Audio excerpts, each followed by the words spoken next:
Assalamualaikum warahmatullahi wabarakatuh. Selamat siang semuanya. Kami dari kelompok 6. Nama saya Putri Ayu. Saya Stefani. Saya Nur Afni. Kami membahas tentang Cara mengatasi permasalahan yang dihadapi oleh ibu hamil pada masa kehamilan dan persalinan. Yeay! Selamat menyaksikan! Yeay! Selamat siang. Perkenalkan, nama saya Stefani Sinaga dari kelompok 6. Baiklah, di sini saya akan menjelaskan tentang mengatasi permasalahan asuhan kebidanan kehamilan, lalu asuhan kebidanan persalinan, dan asuhan kebidanan yang akan kami jelaskan oleh saya sendiri. Baiklah, pengertian asuhan kebidanan itu adalah penerapan fungsi dan kegiatan menjadi tanggung jawab bidan dalam memberikan pelayanan kepada klien yang mempunyai kebutuhan atau masalah di bidang kesehatan di masa ibu hamil, persalinan, nifas bayi baru lahir, serta keluarga berencana. Jadi di sini itu bidan itu berfungsi untuk memberi asuhan kepada kliennya. Contoh nih, waktu kliennya datang untuk memeriksa kandungannya, jika ada masalah atau keluhan ibu hamil, di situ seorang bidan memberikan asuhan. Contohnya, dia memeriksa kandungannya, mengeceknya, dan memberi saran kepada ibu apa yang harus dilakukan ibu supaya bayi yang ada dalam kandungannya itu sehat dan pada saat lahir pun sehat, tidak ada kekurangan satu apapun. Jadi di sini tuh ibu bidan itu harus berperan sangat penting dan harus memberikan arahan kepada klien atau ibu yang lagi hamil supaya tidak terjadi sesuatu, sehingga ibu itu dapat melakukannya dan mengerti, dan ibu bidan pun tidak boleh memakai bahasa yang tidak dimengerti oleh klien, karena tidak semua klien itu berpendidikan seperti ibu bidan. Jadi memakai bahasa sopan, santun, jelas, dan dimengerti. Baiklah, di sini saya akan melanjutkan penjelasan tentang asuhan kebidanan. Di sini saya akan memberi penjelasan dan arti. Asuhan kebidanan dalam kehamilan itu adalah asuhan yang diberikan bidan pada ibu untuk mengetahui kesehatan ibu dan janin, serta untuk mencegah dan menangani secara dini kegawat daruratan yang terjadi pada saat kehamilan. Jadi di sini seorang bidan itu harus bisa cekatan. Ketika ibu hamilnya udah mulai merasakan sakit, udah mulai merasakan tidak enak di perutnya, bidan harus bisa cekat. Karena kalau tidak cekat, ibu hamil itu bisa merasakan kesakitan yang luar biasa. Di sini kan perannya bidan itu harus bisa membuat klien atau seorang ibu yang lagi sakit itu bisa buat nyaman, supaya gimana ibu itu tidak merasakan stres di pikiran, merasa takut pada saat hamil dan pada saat melahirkan juga. Jadi bidan itulah bisa mengelonin ibu hamil itu supaya tidak merasakan kekhawatiran dan ketakutan, dan kita itu bisa meredakan pikiran seorang ibu hamil agar ibu hamil itu bisa meleluasa pikirannya, tidak memikiri macam-macam seperti itu. Lanjut lagi, di sini ada asuhan kebidanan persalinan. Asuhan yang diberikan bidan pada ibu bersalin, bidan melakukan observasi pada ibu bersalin, yakni pada kala 1, 2, 3, dan 4. Di sini bukan hanya memberikan penenangan pada ibu, bukan hanya memberikan supaya ibu tidak takut pada saat melahirkan, bukan hanya itu. Tapi bidan juga harus bisa memeriksa umur janin pada ibu pada trimester 1, trimester 2, dan 3. Di sini ibu hamil akan banyak bertanya, gimana kandungan saya, udah berapa minggu, udah berapa bulan, bagaimana keadaan, dan segala macam.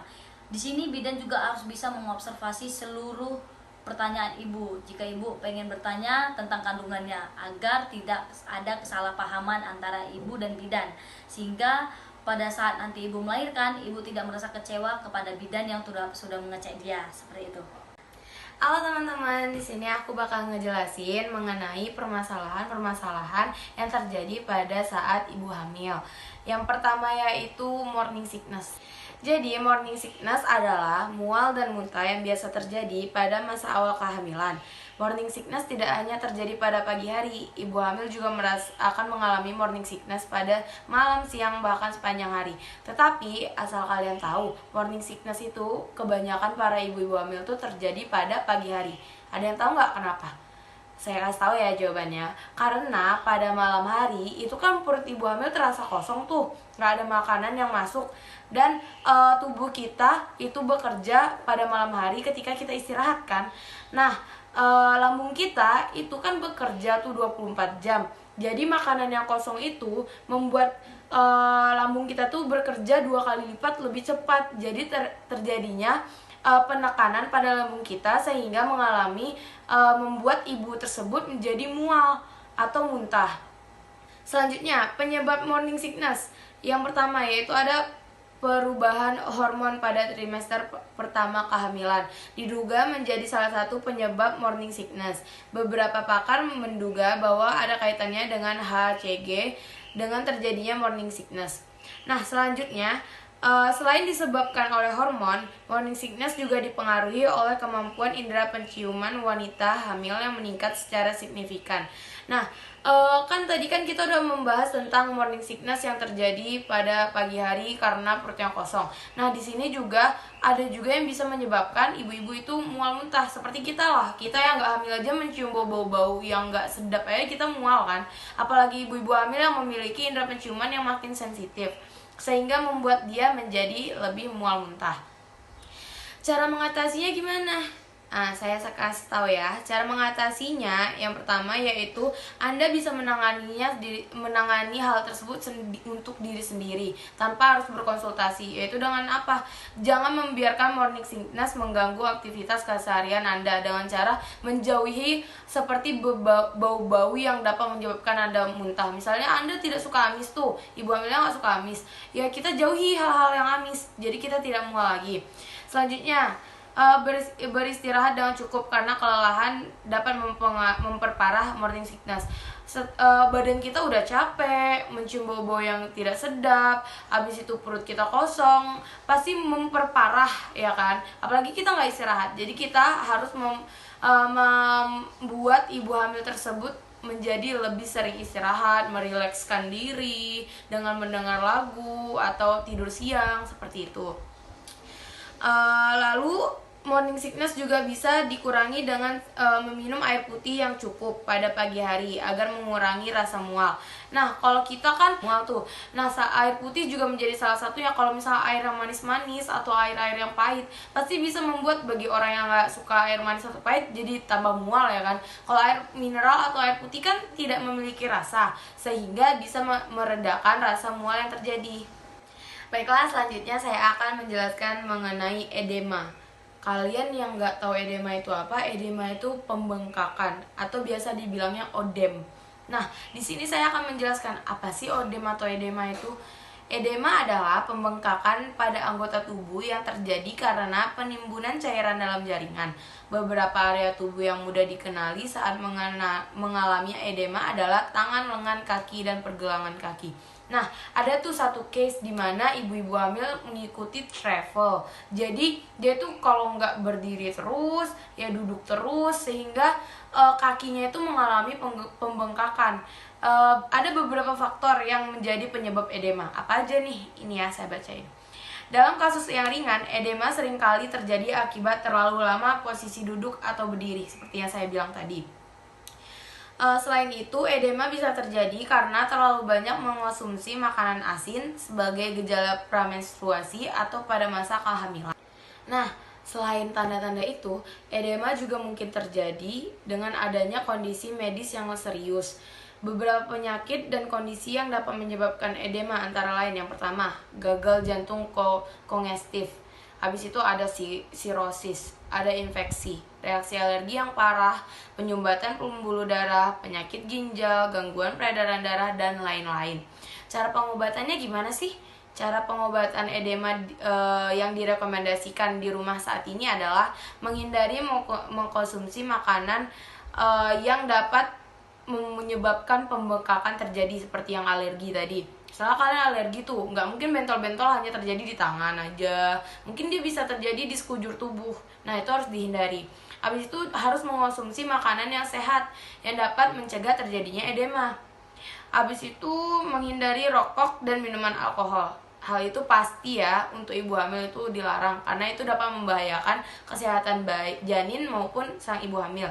Nah, selanjutnya ada juga cara pengobatannya, yaitu dengan apa? Mengkompres kaki dengan air hangat. Sebelum tidur maupun bangun tidur, biasakan mengkompreskan kaki ibu hamil dengan air hangat supaya tidak terjadi pembengkakan atau mengurangi pembengkakan yang terjadi. Baiklah, itu yang mengenai edema. Oke guys, tadi aku udah jelasin apa aja, morning sickness, odem atau edema. Nah, selanjutnya aku mau jelasin tentang kram. Kram itu kalau kalian denger itu pasti udah banyak banget terjadi kan. Dari kalian tiba-tiba kakinya kayak kesakitan, waktu kalian di kolam berenang kurang pemanasan jadi kram dan lain-lain kan. Nah, di sini nih ada juga pada ibu hamil terjadinya kram. Kram di kaki adalah masalah ibu hamil yang paling umum dilaporkan selama paruh kedua kehamilan. Dan biasanya timbul di malam hari. Nah, ini harus diwaspadai ya, karena kan kebanyakan ibu-ibu bilang kayak ini biasa aja sih, ini nggak mungkin parah sih. Nggak boleh gitu. Salah penyakit semua ibu hamil itu ya seperti itu, kurangnya rasa peduli. Nah, meski penyebab pasti kram selama kehamilan tidak diketahui, Anda bisa mencegahnya dengan, nah ini cara pencegahannya menurut kami. Pertama yaitu peregangan betis. Kita yang gak ibu hamil, yang gak menopang seorang janin yang beratnya berkilo-kilogram aja, kita pasti bisa mengalami kram kan. Apalagi kalau kita tidak melakukan peregangan, pemanasan ya kan. Apalagi ibu hamil yang membawa anaknya kemana-mana, berat badannya bertambah, tidak melakukan pemanasan, peregangan, pasti akan mengalami kram. Peregangan betis itu bisa dengan cara apa? Berdiri dengan jarak satu rentan lengan dari dinding. Habis itu dengan posisi menghadap ke dinding, posisikan kaki kanan Anda ke belakang kaki kiri Anda. Perlahan tekuk kaki kiri ke depan sambil menjaga lutut kanan Anda tetap lurus dan tumit kanan Anda menetap menjajak ke lantai. Nah, itu kan hal yang simpel tuh, bisa dilakukan oleh semua ibu hamil. Kita nggak perlu tuh cari kayak harus mengonsumsi obat biar mengurangi kram, nggak perlu. Kita hanya perlu melakukan peregangan, pemanasan. Itu pun cuman kayak sekitar 5 menit, 3 menit pun itu sudah cukup. Hai, nama saya Nur Afni. Jadi saya di sini akan menjelaskan apa saja sih permasalahan yang dihadapi oleh ibu hamil pada masa persalinan. Nah, di sini ada yang pertama itu adalah bayi sungsang. Nah, pada saat usia kehamilan sudah mendekati persalinan, biasanya ibu hamil itu perlu memeriksakan diri ke bidan atau rumah sakit mengenai janinnya. Nah, dan bagaimana cara ibu hamil itu untuk melahirkan bayinya. Nah, di sini bayi sungsang ini adalah posisi bayi yang saat akan dilahirkan itu kepala bayi berada di atas atau di samping, kemudian kakinya itu berada di bawah atau di samping satunya lagi. Nah, jadi padahal posisi normal bayi itu adalah kepala di bagian panggul. Nah, ini itu termasuk patologis dalam persalinan. Untuk cara mengatasinya sendiri itu biasanya perlu diingat bahwa ibu hamil yang akan melakukan persalinan itu harus melakukan pengecekan USG. Nah, di situ kita bisa lihat bahwa bagaimana posisi bayinya saat melahirkan, apakah ada masalah-masalah yang dialami oleh bayi yang ada dalam perut ibu, seperti bayi sungsang. Apabila ibu tidak melakukan USG dan baru ketahuan saat mau persalinan, itu cara mengatasinya adalah dengan melakukan sesar atau SC. Nah, selanjutnya itu ada yang kedua, itu adalah tali pusat melilit tubuh bayi. Nah, seperti yang kita tahu bahwa apabila bayi yang terlilit oleh tali pusatnya sendiri, itu akan mengalami lemah. Nah, seperti kita yang terlilit sama tali. Nah, kita sendiri bakalan ngerasain lemah, sesak, sama seperti bayi. Nanti detak jantungnya itu akan semakin lemah. Nah, salah satu jalannya itu adalah melakukan sesar. Maka dari itu, seperti yang saya bilang tadi, pengecekan USG sebelum persalinan itu adalah hal yang paling penting untuk dilakukan ibu hamil sebelum melakukan persalinan. Karena seperti ini, jadi dari solusi yang akan kami berikan itu adalah dilakukannya sesar untuk ibu hamil yang bayinya mengalami terlilit tali pusar.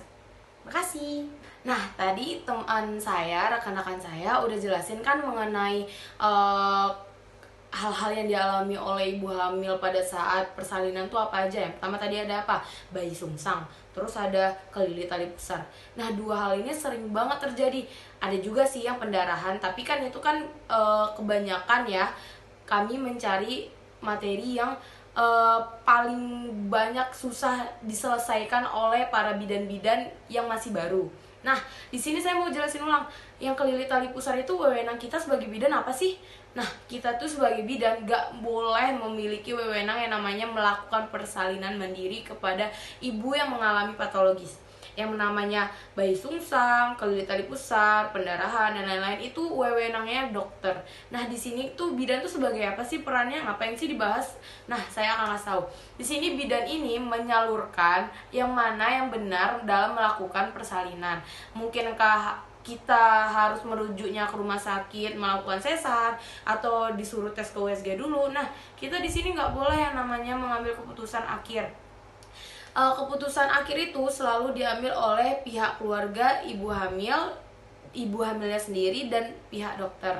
Nah, gimana sih cara meyakinkannya? Kita harus bilang apa sih efeknya atau dampaknya jika dia nggak mau dengerin kata-kata kita atau dia memilih persalinan normal padahal dia nggak bisa persalinan normal. Nah, pertama, kematian pada janin itu bisa terjadi. Nah, yang kedua, tingkat kematian untuk ibu yang mengalami pendarahan pada saat melakukan persalinan juga tinggi. Nggak ada kemungkinan tidak ada terjadinya kematian. Nah, kita di sini harus bisa meminimalisir agar hal itu tidak terjadi. Nah, untuk yang kelilit tali pusar, kita udah tahu tuh kalau bayinya tuh kelilit tali pusar dan udah dicek melalui USG. Nah, tapi ibunya itu masih bersikeras. Kayak mana sih caranya? Nah, kita memberitahu kalau dia terlilit tali pusar, bayinya tersebut, janinnya tersebut akan mengalami sesak napas, dimana seperti teman saya sudah bilang, kita kelilit leher kita kelilit tali aja kita udah sesak kan, apalagi kelilit tali pusar yang setebel ini, apalagi tali pusar ibu kan banyak yang berbeda-beda kan. Mereka yang belum biasa bernapas melalui hidung, mereka harus bisa menyesuaikan. Susah sekali loh anak bayi itu untuk menyesuaikan pernapasannya. Nah, kita harus melakukan apa? Tindakan seksio atau sesar. Nah, di situ kita bisa membantu dokter dengan melakukan sesar tersebut. Untuk yang bayi sungsang gimana? Sama, bayi sungsang itu sebelumnya wajib dilakukan USG. Sebelum melakukan USG pasti kita banyak tuh ibu-ibu hamil yang menyarankan kayak pijit untuk ibu hamil. Itu nggak boleh. Pijit untuk ibu hamil itu nggak boleh dilakukan pada janinnya. Takutnya salah satu ibu yang melakukan pemijitan tersebut memiliki permasalahan seperti yang tadi saya bilang, bayi sungsang. Nah, jika kalian udah merasa bayi kalian itu pergerakannya berbeda, kalian wajib melakukan USG, yaitu dengan cara kalian lihat posisi bayi kalian itu terbalik atau tidak, kelilit tali pusar atau tidak, agar dapat mempermudah pada saat persalinan. Kalau memang harus sesar, lakukanlah sesar. Kita tidak boleh melakukan persalinan, kita harus merujuknya. Oke, jangan ada yang salah dalam memilih penyelesaian. Oke, sekian dari saya. Sekian dari kami kelompok 6. Mohon maaf jika ada salah kata. Wassalamualaikum warahmatullahi wabarakatuh. Selamat siang semuanya. Bye.